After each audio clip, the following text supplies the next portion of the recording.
My brother punched me when he found out that I'm marrying his ex-wife and considering adopting his child after he abandoned both of them. Now, we're planning on turning the tables and hitting him where it hurts, financially. 3 years ago, I started dating my brother's ex-wife. He had married her 8 years ago when she got pregnant, but the marriage quickly fell apart. My brother didn't want the child and forced her to consider an abortion. She refused, and within a year, he divorced her, relinquishing all rights to the child. He even accused her of infidelity just to justify the divorce, leaving her devastated and alone as a single mother. I couldn't believe the cruelty of my own brother, but I knew him well. He was always the golden child, the one who could do no wrong, even when he bullied me growing up. Before they got together, she was my best friend, and after the divorce, I supported her and my nephew as much as I could.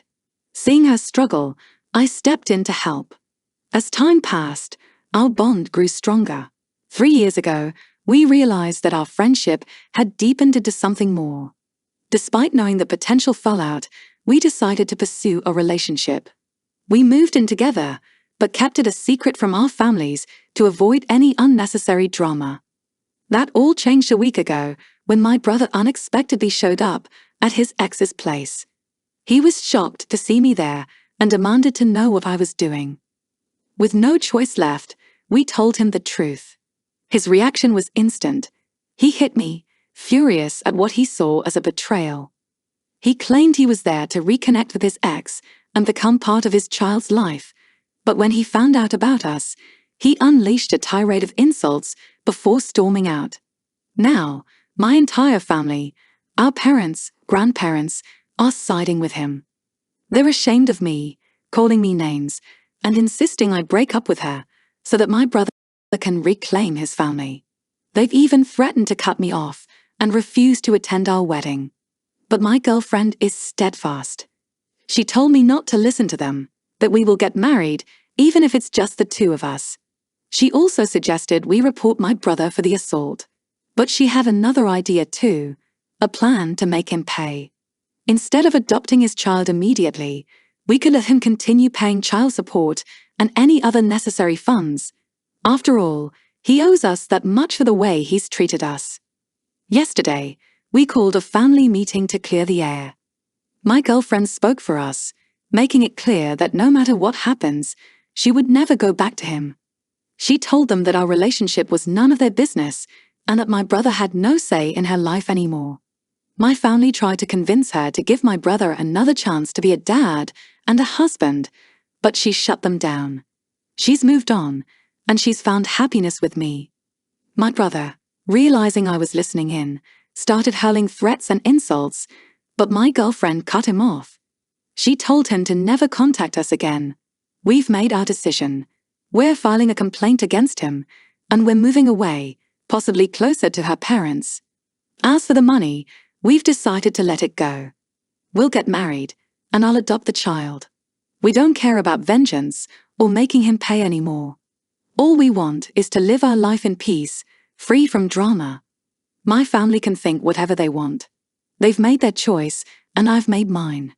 From now on, I'm done with them, even if it means cutting all ties forever. The fallout from that confrontation with my brother was just the beginning. In the days that followed, my phone didn't stop buzzing.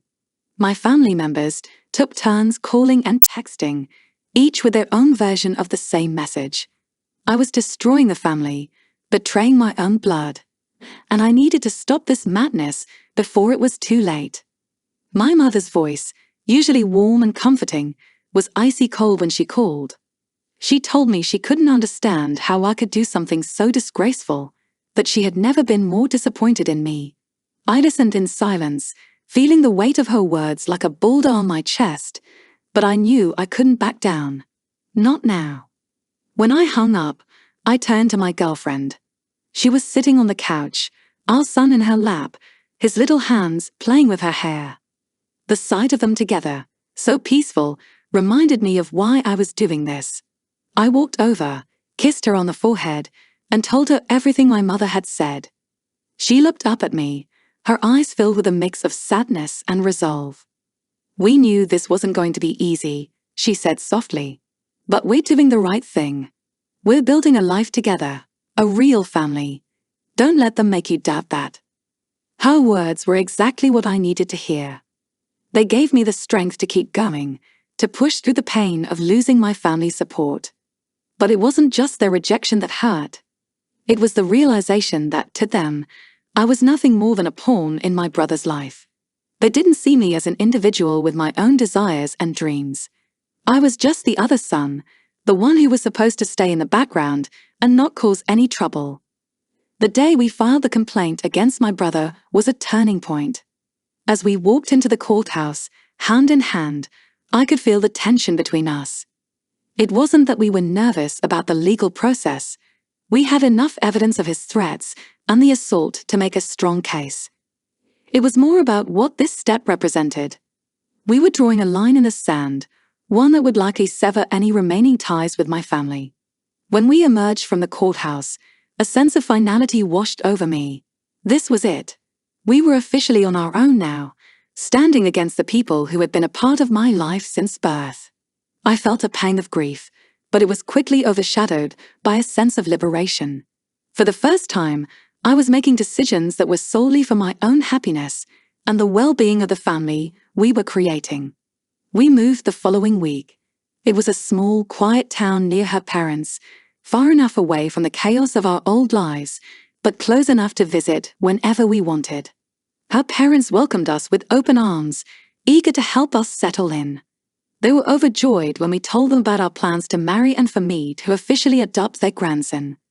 Their acceptance was like a balm to my wounded heart, a reminder that not all family ties had to be painful. As we unpacked boxes in our new home, my girlfriend and I talked about our future. We envisioned lazy weekends in our backyard, trips to the local farmers market, and holidays spent together, creating new traditions. But we also knew there would be challenges ahead, especially with our son. He was still young, but eventually he would have questions about his biological father, about why his uncle was now his dad. We promised each other that we would be honest with him when the time came, that we would explain everything in a way that he could understand. But there was something else nagging at me, something I hadn't voiced yet. As much as I wanted to move on, there was a part of me that couldn't let go of the anger I felt towards my brother. He had hurt so many people, including me, and it didn't seem fair that he could just walk away without facing any real consequences. I knew we had already decided to let the money go, but what if there was another way to hold him accountable? One night, after we put our son to bed, I brought it up with my girlfriend.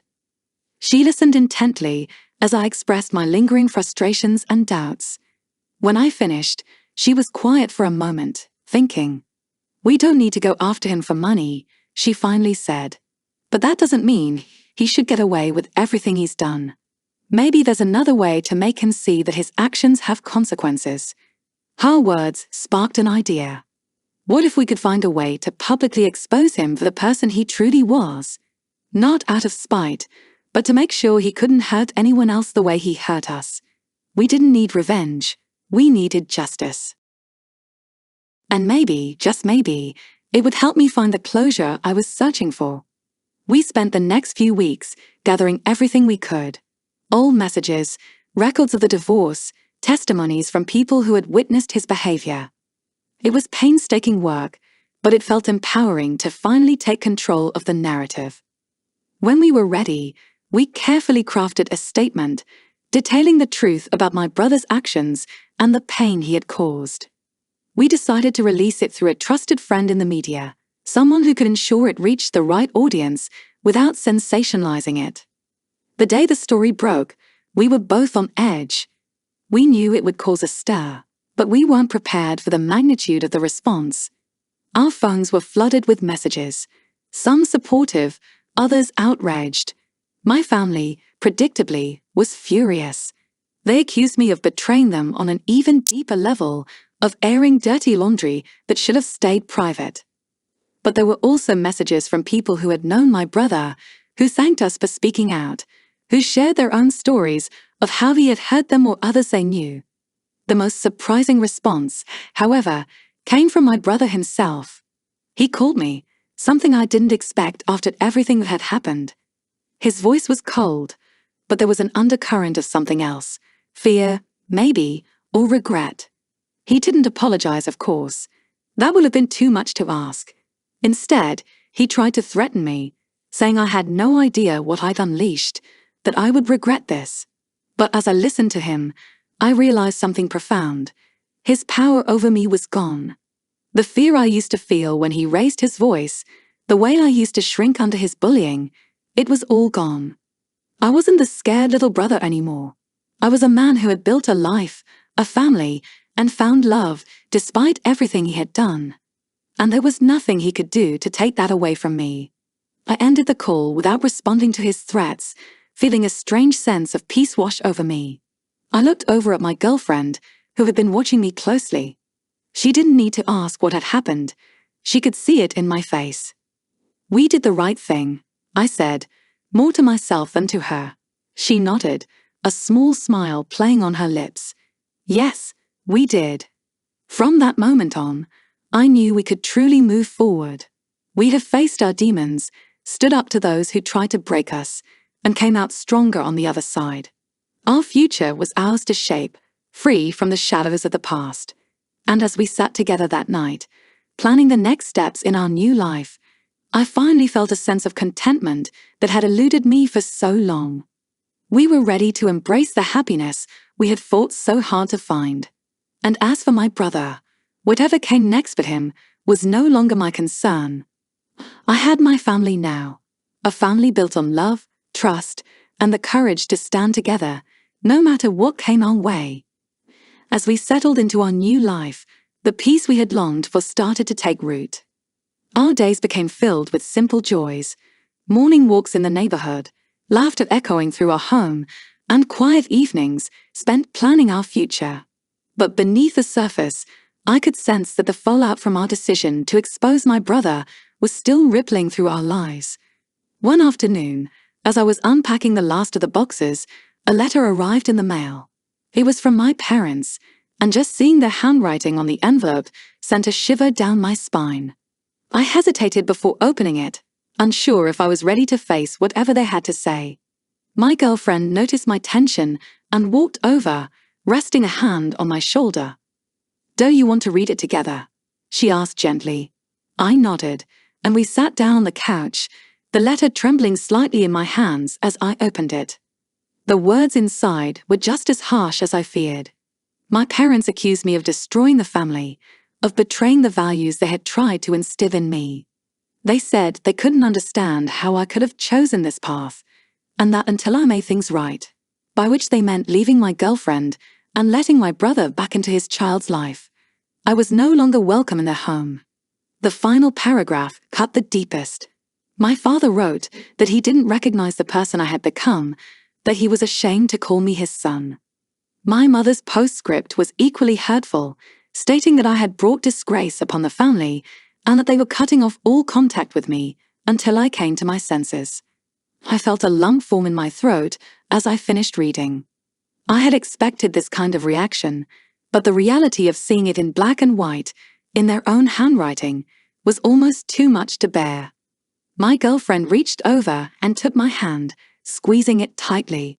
"We knew this might happen," she said, her voice steady despite the tears welling up in her eyes.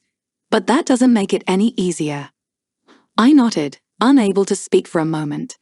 The pain of losing my parents' support was overwhelming, but I also felt a strange sense of relief.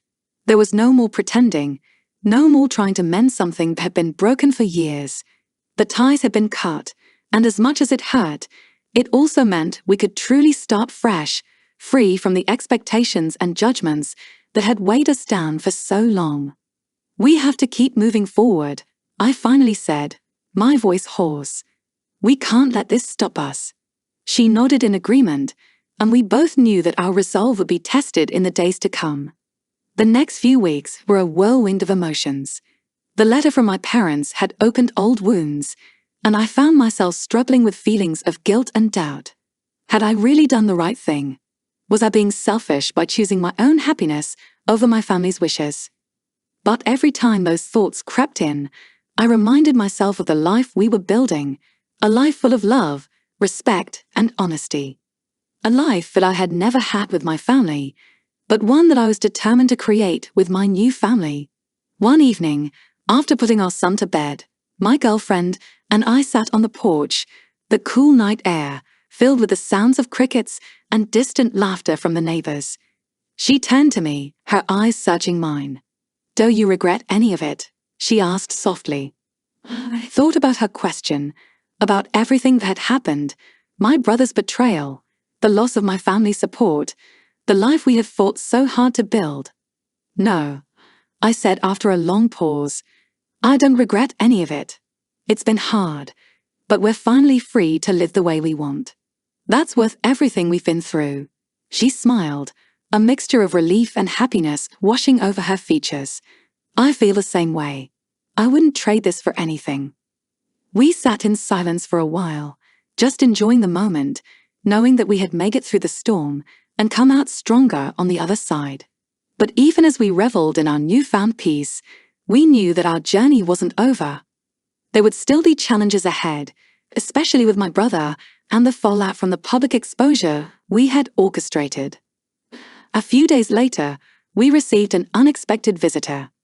It was a private investigator, hired by my brother, who had been trying to dig up dirt on us ever since the story broke. The investigator was polite but firm, explaining that my brother was determined to find something, anything, that he could use against us, whether it was a legal loophole to regain custody of his child or some skeleton in our closet that he could exploit. We listened in disbelief as the investigator laid out my brother's plans. He had become obsessed with destroying us, not just to get back at me, but to reassert his control over a situation he could no longer dominate. The investigator, however, was a decent person. After seeing the evidence of my brother's behavior and understanding the situation, he had decided to come clean and warn us instead of carrying out his assignment. "Look, I'm not going to lie to you," the investigator said, his expression serious. "Your brother is powerful and resourceful. He's not going to stop until he gets what he wants, but you've got a strong case. My advice: be prepared for a long fight, but don't give up. You've got the truth on your side, and that counts for a lot." We thanked him for his honesty and sent him on his way, but his words left us both uneasy. My brother wasn't just angry, he was hell-bent on revenge.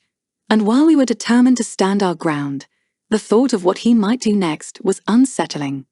That night, as we lay in bed, I wrapped my arms around my girlfriend, holding her close.